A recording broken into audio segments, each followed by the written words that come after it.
you could die and your business, your family's not going to care about your business as much as you do. It's going to be a tool to help serve people, and it's going to be a tool to help provide for your family.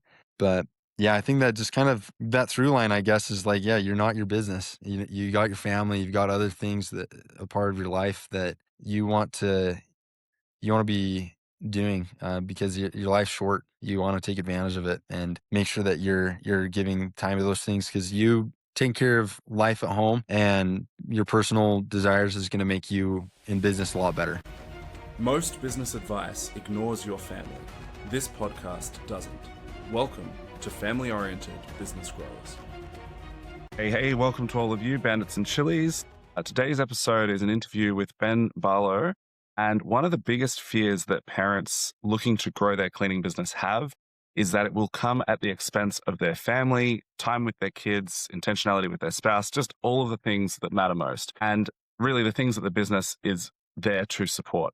So today's conversation is going to challenge some of those limiting beliefs, some of those narratives, and shift some furniture around in your head as you get a picture for what Ben is doing, how he's doing it, and the amazing business and family that he's got. So Ben, hi, how are you? I'm good. How are you doing? Going really well. Despite our technical difficulties in getting this sorted, we're here, and I'm super excited to be having a conversation with you. Yeah, I'm too. It's been great to get to know you and excited to be able to share a little bit about my family and about business. Beautiful. So can you please set the stage for us? Like what led you into your business? What is your business, right?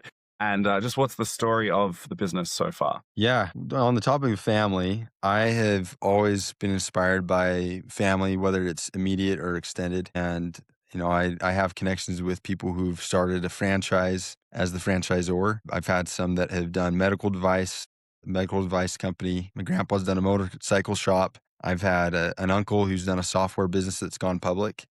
And growing up, I did a lawn care company as well with my family. But a lot of people have been involved in business, and so I've been able to rub shoulders there. We've always come from a space of leadership and being able to help impact the community in one way or the other, and so I've always just been excited about that. And so this business was something that I went on a mission. It was a church mission for my church, and I was in Canada, and then I went out to BYU and to Brigham Young University in Provo, and I honestly wasn't wanting to do much in education. I was ready to be done even the first semester, but I ended up liking the experience, and that's where I met my wife as well. But I wanted to start a business. And so I did, after a lot more into the backstory that could be a whole another conversation. But I ended up starting a business with window cleaning, which actually originally came from, I guess, two things. One is I like to work hard. So, having the lawn care business growing up, I was familiar with the home service industry. I was also familiar with getting up high and climbing things. I always loved rock climbing. And so I figured a way to get out there and do something that I loved, and getting paid to get on people's roofs was a fun idea. And I was a ski instructor prior to starting my business. And so I had some buddies that they'd ski during the winter, and then they would clean windows during the spring, summer, and fall. And so I thought, what better way to do this? Now we do clean windows during the winter, but at the beginning stages, it just was a good lifestyle thing and worked really well with flexibility with school while I was doing that. And so, yeah, that's where this started, and just happened to be here. And I have to also account for my brother-in-law and my sister. It was a very, very simple bucket and bob kind of window cleaning business that they did, very, very much so on the side. But that's where I got my first supplies. But I really learned most of my stuff from my buddy that was a ski instructor. Learned from him for a couple of weeks, then I went off and did it on my own. Yeah, beautiful. Love it. In all of that, right? This sounds so normal and like most people's story and all of that kind of stuff, which is great. But maybe give us a bit of a sense of the size and scale of the operation, like what we're talking about now, because it's not a bucket bob operation right at the moment. Yeah. So basically from 2017 when I was a sole proprietor to 2020 with my partner, who's originally Nick Kilbarron. And then I ended up partnering later on down the road. Nick went on and took a really good career opportunity with a job after college. I partnered with a person named Nate Nate Miller, and I really attribute where we're at right now. We have, I want to say, around 40 plus vehicles. We're 8 to 10 million in that kind of range. As a business, we're getting close to that 10 million at the beginning of this year. And then we're in 3 states. We're in Utah, we're in Phoenix, and we're in Denver. And we're planning to expand as well in Texas. And so a lot of good growth. Heat of the summer, we had around 120 employees and contractors, a mix between those.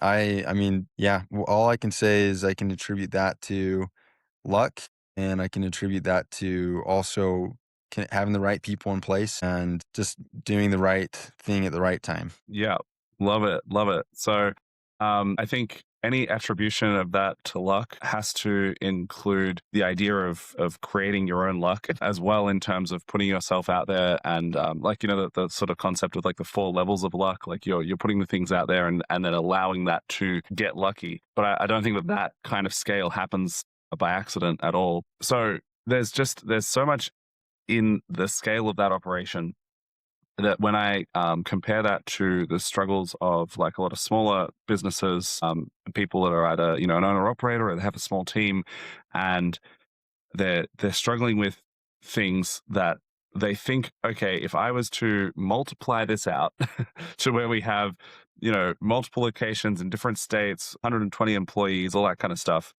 it's like all of the headaches I have right now just multiplied by 10 or 20 or whatever that happens to be, right? So what do you think about that in terms of like the leverage of what you're doing? Like how do you, because you have the same 168 hours in your week, you have 2 young boys and a daughter on the way this month. Congratulations, by the way. So you've got the same amount of Yeah, time. How does this happen? How does this work? man. Yeah, that's a great question. It's people, being able to have people in your life that help make that possible. And I at the beginning of my business, I was the bottleneck. I thought I was the best window cleaner and the best salesman and all of the above, and that's a very common thing I think for all of us. We want to have pride in what we did. I had all the 5 stars. We don't have all 5 stars now. We're not a perfect business, but you kind of have to let go of that control and allow other people to play a role in the company. You don't need to be even, in my case, I can get into more detail on this, but I have a partner and I'm not the majority owner anymore. And that's a cool thing. In some ways it's not as attractive. I'm not the main guy, but have the right people in place to allow the vehicle to grow, and having a smaller piece of the pie for me.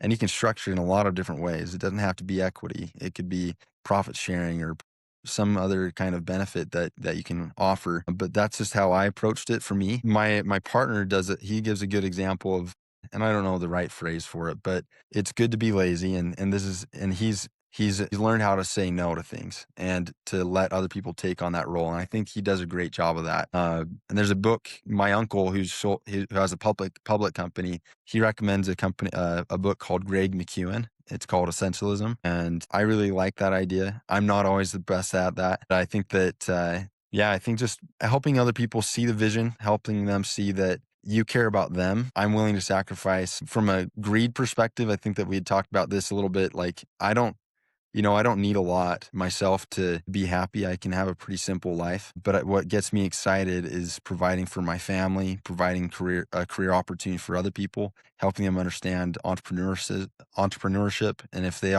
end up doing something else and go on and doing something else that allows them to be successful. Several contractors or employees have turned out to do their own businesses, which is great. We want people to be successful. And so I think that it's more exciting to have an opportunity to build a culture and a company that lasts and is sustainable. And that if I got hit by a bus, the business would last. And if I walk into the room, they'll be like, "Who are you?" And that's kind of where my role is now is I really am not as involved in the day to day as I used to be. And there's a lot, where I'd love to still continue to be involved and engaged. But then there's areas too where I come in, I check to see how things are going. I know that I've got a really solid team in front of me that are doing great things. And I just want the best for them and best for the company. Yeah, love it, love it. There's a few things you just said there that are really like challenging to the mindset of someone who has started the business and it's kind of their baby and they're trying to do everything and they're holding on to the 5-star reviews and they're holding on to control and they're involved in all of the things and it feels necessary because it's sort of like kind of an act of passion towards the business itself and it as an extension of them. I remember a while ago, Joshua Latimer asking the question of like, would you rather have a business with a 5-star rating that was doing $500,000 a year, or a business with a 3.6-star Google rating that was doing $10 million a year, right? And people don't often think of it in those terms. It's not to say that like specifically is the trade-off, but it's kind of the things that go in tandem with those beliefs and priorities. So is there anything else that you kind of see along those veins of like where people who are at a smaller level that would like to grow and scale maybe focusing on and prioritizing the wrong things where it feels like that kind of thing, where it feels deceptively like the right thing, like the business reputation, for example? That's a good question. Basically, with kind of just to add to some things that you shared here is yeah, I think that you get bogged down sometimes and you get into a routine. It's just kind of a habit. And so I know that you're a coach and a mentor and you help other businesses grow. And I think that can play a big role sometimes. And somebody that can ask you the questions that you might not ask yourself. But if you're really good at also being self reflective and kind of coaching yourself, I think taking a minute to kind of sit back and ask those questions of what's working, what isn't working, where am I maybe standing in a spot where I'm not using my time the most wisely that I could and could potentially allow somebody else to take on that role. And what would that take to be able to be in a position to allow that to make that happen? And so I think that just being reflective and having friends or a partner or a coach that's able to ask you those questions as well can help, and just doing that on a regular basis because we're always looking for feedback constantly, whether it's in your business or in your personal life. You're always looking for ways to improve.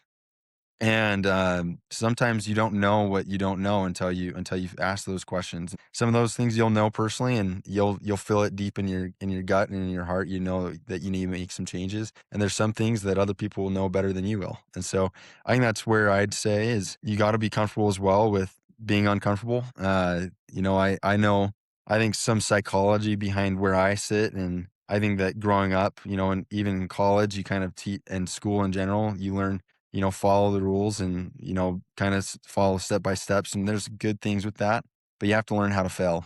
And when I was younger, I had a lot of medical issues. I had a lot of medical issues and it was mental just as much as it was physical. But part of that is that fear of failure. And so I was a high performing athlete and did a lot of good things there. I also had some leadership roles when I was younger as well. But that fear of failure is a real thing. And so I think that realizing that when you step out and you're vulnerable, it's not as bad as you think. People are actually grateful for you and what you do, and they're grateful for somebody that stands up and is a leader. And it can be scary and it can kind of feel like a weakness sometimes when you step out and you say, "Hey, I don't know what I don't know, and I need some help." And that's where I kind of come in. Is I don't know everything, and that's probably one of the strongest things I can say is when I'm growing my business, I rely on other people to grow the company. And if it was just me running the business, I would fail. And that's where it's just so cool to see everybody coming together to make it work. So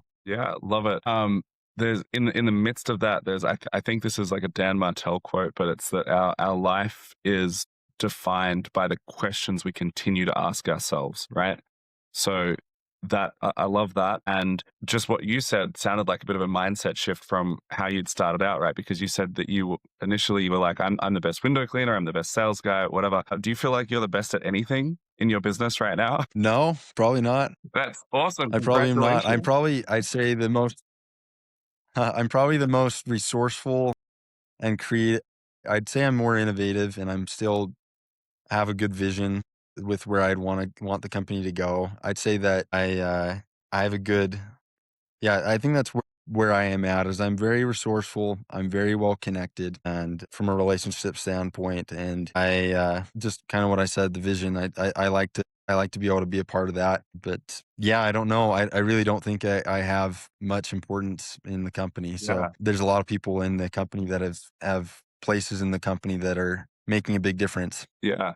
No, I love that Yeah. because it sounds like you've essentially allowed your business to level up by demoting yourself, right? And I think like let's talk about delegation a little bit because I think that delegation is a big struggle for a lot of people and it really can bottleneck their growth where they're trying to hold on to things and that maybe they don't know how to effectively delegate. What do you see? Like what's the difference between truly effective delegation versus someone trying to delegate just enough to remain stuck? Great question. Yeah, I think the one thing that comes to mind, just kind of a is and it kind of ties in with what we were talking, just barely talking about, but is if I'm afraid, if I don't know something, then I share it with somebody else, and they take on that role. You feel like it takes away from your value. Like if your self esteem is built around that, like your value is you're good at this, and obviously we're all really good at certain things, but I think like you need to realize that you're way more valuable than just what you're good at there. There's some inherent things about you that makes you an incredible human being.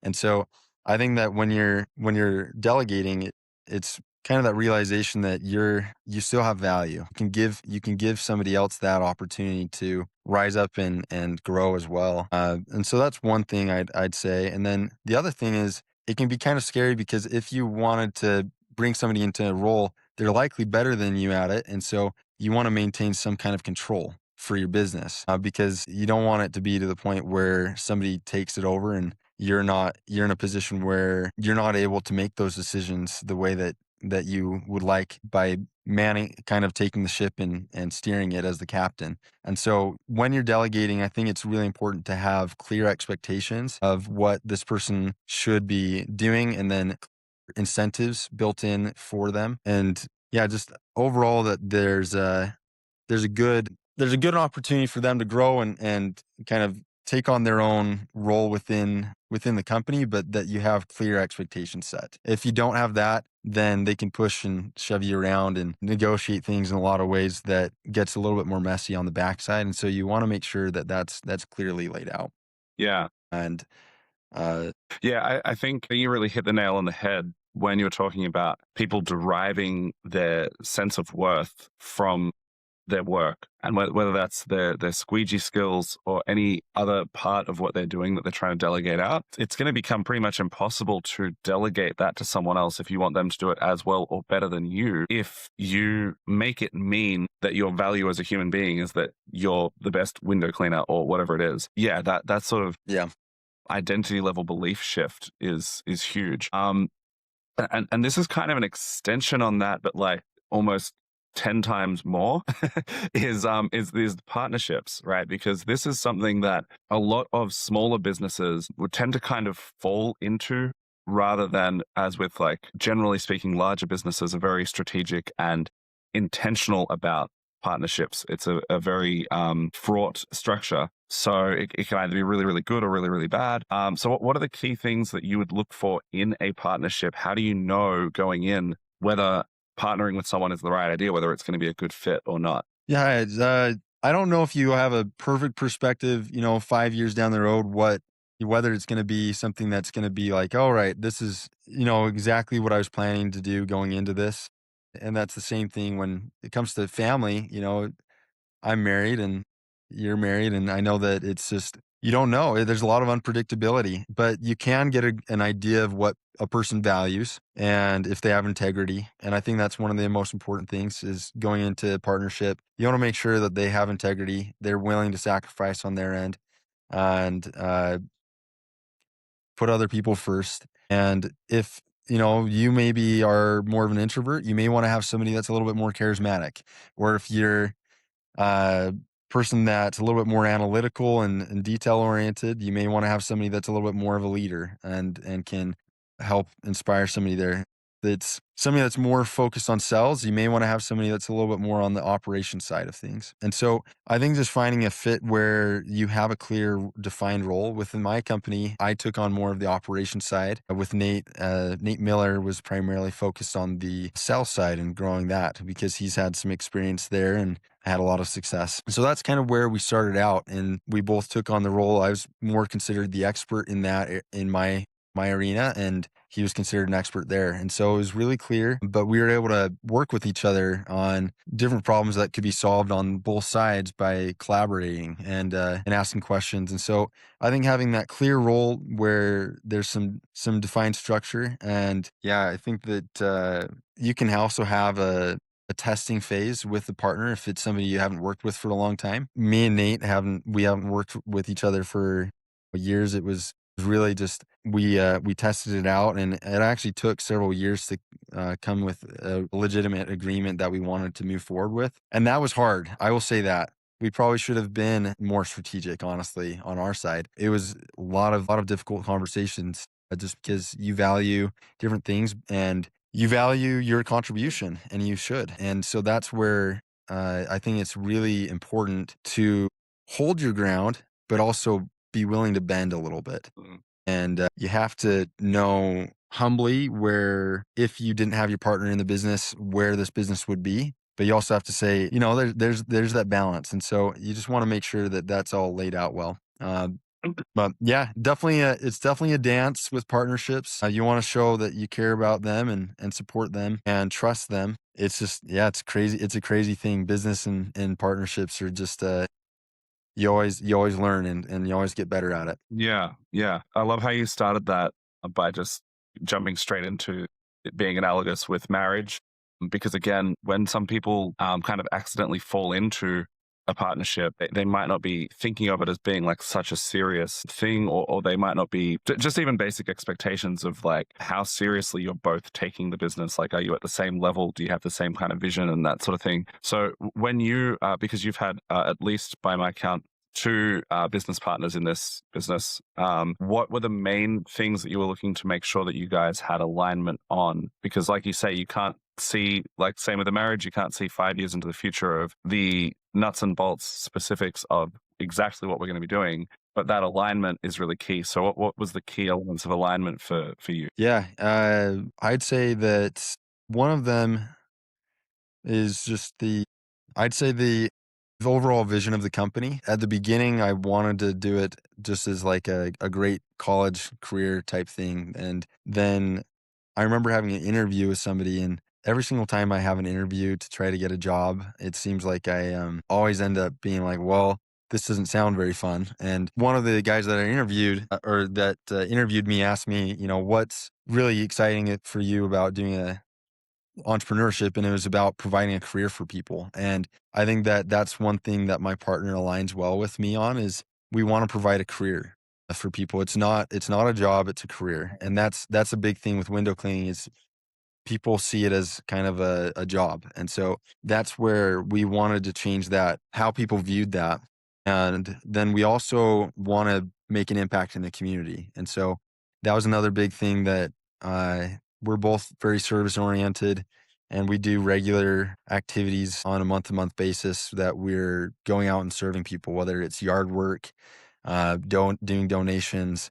It's just, we're constantly finding ways to serve people and people within our company as well. And then we also saw there was a market opportunity to enter in the door-to-door space. And so that was another thing that we aligned well with, is we saw that there was an opportunity where there wasn't really a lot of companies doing that. And so we decided to, in some ways, I mean, I know there's other companies that are probably doing it as well, but we felt like, at least here in Utah, that we were the first to really establish an official door-to-door type company for window cleaning. And so that's where, yeah, we aligned well there too. And yeah, I'd say those are some things that we saw on the overall vision. And Both we both enjoyed working with each other, and we both had integrity and wanted to provide the best opportunity for each other to grow. Yeah, love it. And just kind of bow tying like that whole thing, you have the alignment on the one hand, and then different zones of genius on the other hand, like different skill sets that are complementary. So,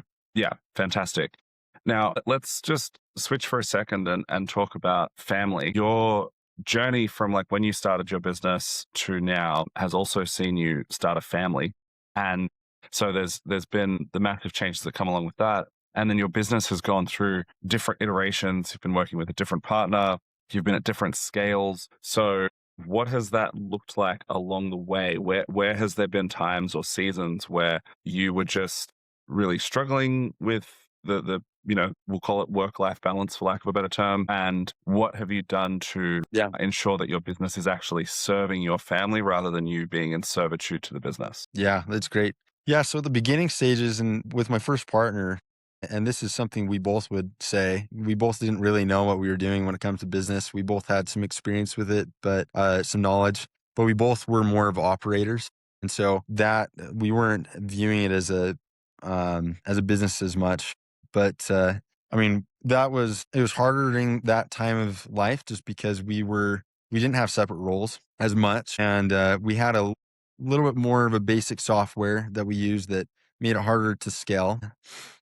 And then we had the operations. I was renting a house at that time, and we were in the basement, and cars were always driving in and out of where my house was.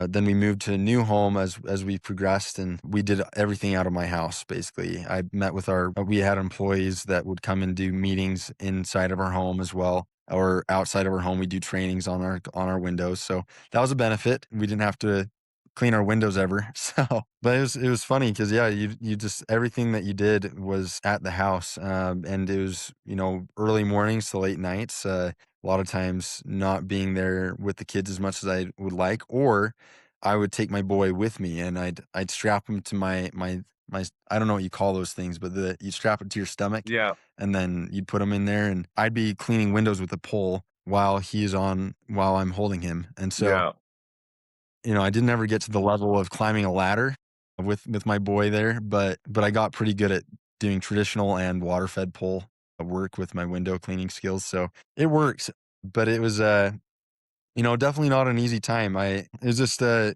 lot of long hours, a lot of scary times too with expensive windows that I'd scratched, and I remember I had to pay like $6,000 to replace some windows, and I didn't have a lot, and so it was really, really hard at that time, uh, to do that. I mean, 6 months of me just, like, almost going through, like, PTSD with it was my next door neighbor's house too, and he was somebody that I really looked up to, but, yeah, anyway, so it was a there's some hard times for sure, and I felt like giving up quite a lot, and had plenty of conversations with my wife about that, and same with with my partners. It's just like, "Hey, what are we doing here?" mm, But we just kept pushing forward, and I think with me, it was kind of like, well, I got a degree, got it in exercise and wellness, but it really didn't lead me to much, and so my ship was kind of burnt already, where I didn't really have much choice other than what I was doing, and so that's where, even as hard as it was, that's I didn't have that's where my momentum was, and I wanted to give it everything I could. And so, yeah, from guys where we're at now, I mean, it's just yeah, having the kids and everything. I went from kind of being the window cleaner to being a manager to overseeing other people who were helping manage to being more of a consultant right now, and I kind of feel like I'm more of I'm treated more like a board member or like an investor in a sense right now than in the day to day. And so I used to, we now have an office space as well, and we don't operate out of my house. So that's been a huge blessing as well. And we've actually opened up, we've moved to multiple different offices just because we continue to grow within the same building. We just opened up to new spaces, but Yeah, I mean, right now I'm just in a spot where I'm honestly trying to figure out what I'm doing next with my life, and I'm trying to identify that, but it's opened up my time so that I can be with my boys and my kids and my wife. I'm still just as engaged in trying to work and get involved with different things to impact the community, and also, whether it's starting a business or taking on a job, I might do that. Who knows? That's kind of where I'm at. Is I'm kind of helping out where I can, but it's just a weird stage for me. Yeah, no, awesome. That's that's interesting because of the question I was going to come back to in a minute about where things are headed for you. But I think one of the things that stands out to me from that, coming back to identity and beliefs and getting your sense of self-worth from the work that you're doing, is a real challenge in building your own business, growing your own business, is that if you were to go and get a job and you worked for someone as a cleaner, and then you got a different job and you worked and you were managing staff, and then you got a different job and you were a sales rep, and then you got a different job and you were, on like the board of directors, that identity shift would carry with you from one thing to the other, and you'd have this clear demarcation point of, I left that company, in 2019, and then I moved over to here and whatever. But in our own business, all of those things are sneakily disguised as the one thing. Like, you don't feel like you fully take off one hat when you put another one on. And I am just really impressed with how well you have moved from each of those zones and gone through those identity stages and belief. Do you feel like you had any friction with that when you were kind of scaling from one thing to another, and the company is now demanding essentially a totally different skill set, a totally different metric of your time, like the same as if you were going from one job role to another? Your KPIs are different, like expectations, scope, everything is different. How did you cope with that? Did you have challenges around that? Yeah, for sure. I think that you have to it's kind of like a baby sometimes when it grows and you don't know how it's going to grow exactly. And so you have to be flexible. And, there was a time where like we were considering getting into commercial, and we still do some, but our primary area is residential, something that is working really well with the residential space. Let's continue to build the momentum where we are successful, and let's not overcomplicate it. And so that's where, yeah, I think that the roles, you don't always know where the role will fit exactly within the company, but you're always kind of testing things, almost like a scientist. You're kind of playing around and figuring out, okay, does this work? Does this not work? You either hopefully come to that conclusion of what works and what doesn't quickly, or it might take a little bit longer. Definitely, I think my hardest friction point was the point of realizing, kind of getting out of my own way, and not being the guy that's kind of the Superman in a sense.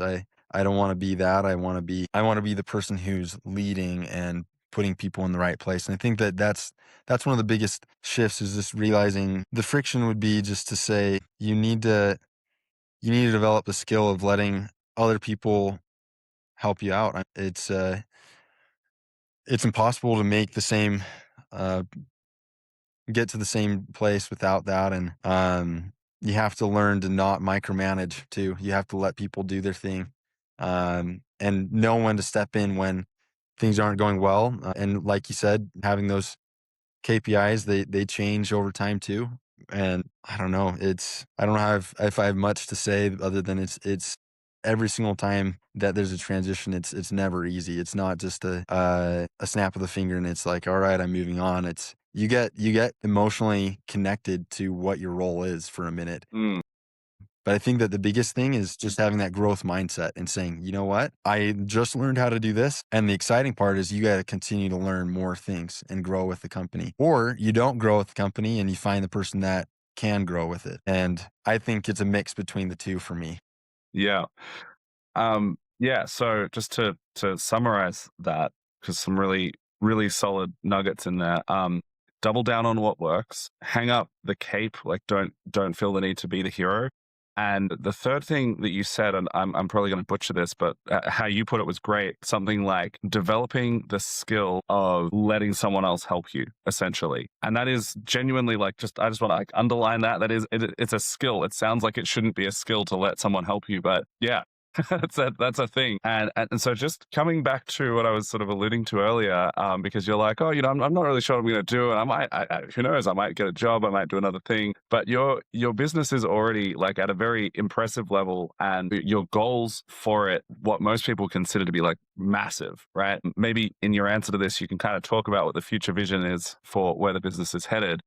But I'd like to just ask you about your belief, because what is something that you believe that serves you well and maybe unlocks a level of success or opportunity for you that is just not open to other people because they lack that belief for themselves? I don't know if that question makes sense.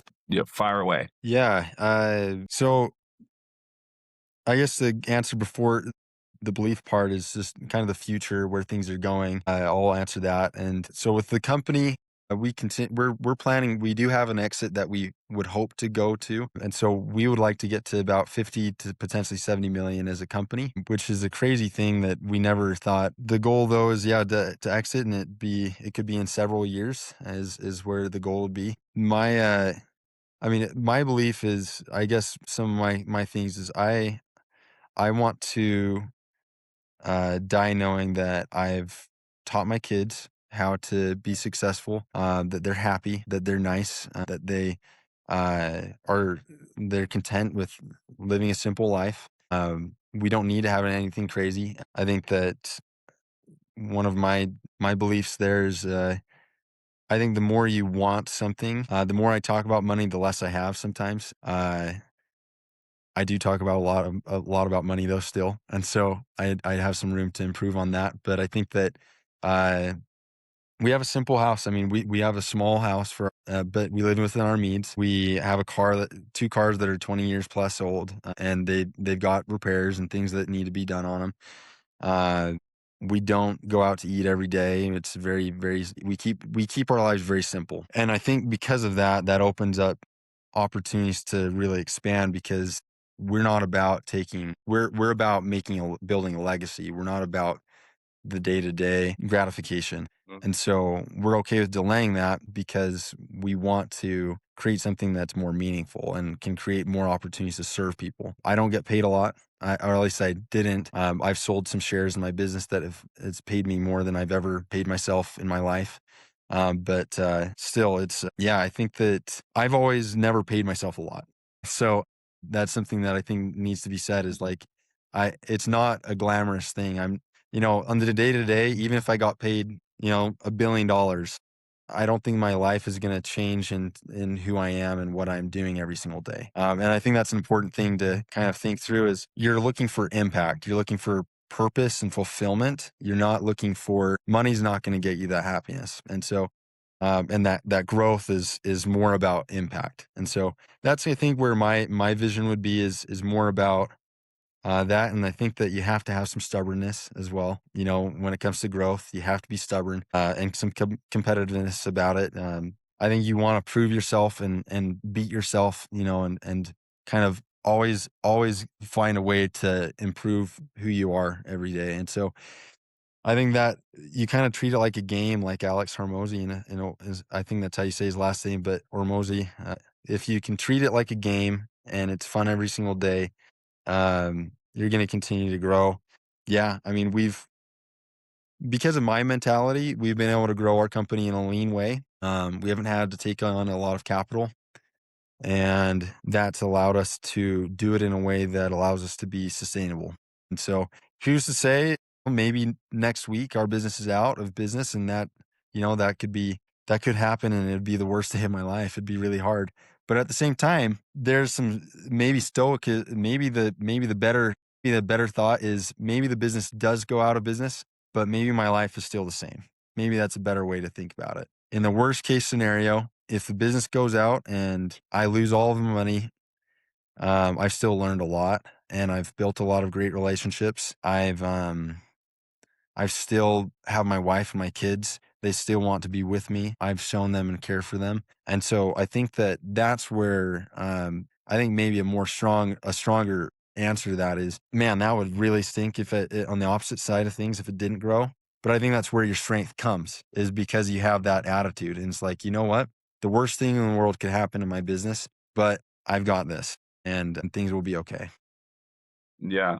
So being okay with the opposite side allows you to grow. Yeah, yeah. I mean, it's I guess part of what you said before about like fear of failure to freedom for failure, freedom to fail, and yeah, what I'm hearing as a sort of through line about your sort of identity and self belief and that kind of thing is that you are really, whilst you might be emotionally invested in what you're doing, that's really not where your identity comes in, and you're very solid in who you are, aside from whether you get $1 billion payout or if the business just burns to the ground and disappears. In both of those situations, you kind of just like laid out that it wouldn't fundamentally change your life. Like obviously it would, because it's going to impact your life, but it's not going to change who you are, which I think is just I don't think that that's an accident, that the way that you view that, I think has definitely contributed to the success and what you have.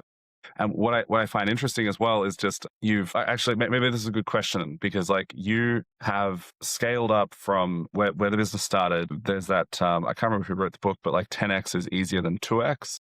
You've already next the business, and then like from where you guys are at now, you're looking at approximately like a 7 to 8x before your exit. That's the goal.